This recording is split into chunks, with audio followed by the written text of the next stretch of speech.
Have you seen this? Las calles y las escuelas y las iglesias que construyeron para que tú fueras educado hoy en día. ¿De dónde salió, hijo de puta?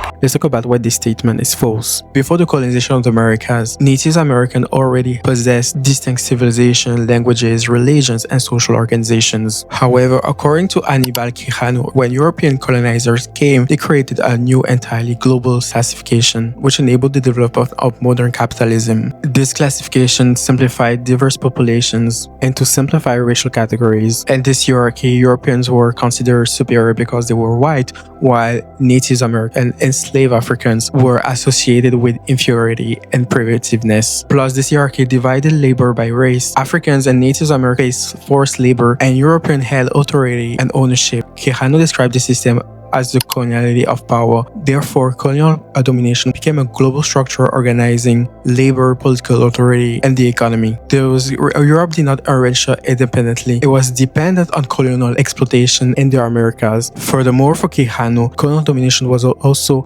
intellectual and cultural. European expansion imposed a worldview known as Eurocentrism, which presented European history as universal and Europe as the summit of civilization. This created a series of oppositions: civilized versus primitive, rational versus irrational. However, Quijano rejects the idea that Europe brought civilization to the world. Nevertheless, colonization imposed European languages, religions, philosophies, and educational systems. European knowledge became classified as scientific, whereas Native American and African knowledge were reduced to superstition and primitiveness. This process is called epistemic domination, in other words, the domination of knowledge itself. Quijano also explains that even after independence, Latin American society continued to interpret themselves through European categories such as nation, modernity, civilization, progress. White elites largely remain in power, while Native American, Black, and mestizo populations continue to be marginalized. For example, in countries such as Argentina, Chile, and Uruguay, elites attempted to Europeanize society through policies in order to construct supposedly homogeneous white nations. Furthermore, Frantz Fanon examines how colonial domination becomes psychologically internalized through what he calls the hyper-demonization of inferiority. He explains colonial domination does not only oppress externally, it affects how individuals perceive themselves. In colonial societies, whiteness becomes associated with beauty, intelligence, and civilization. Because Dominican society and its diaspora are deeply entangled in this,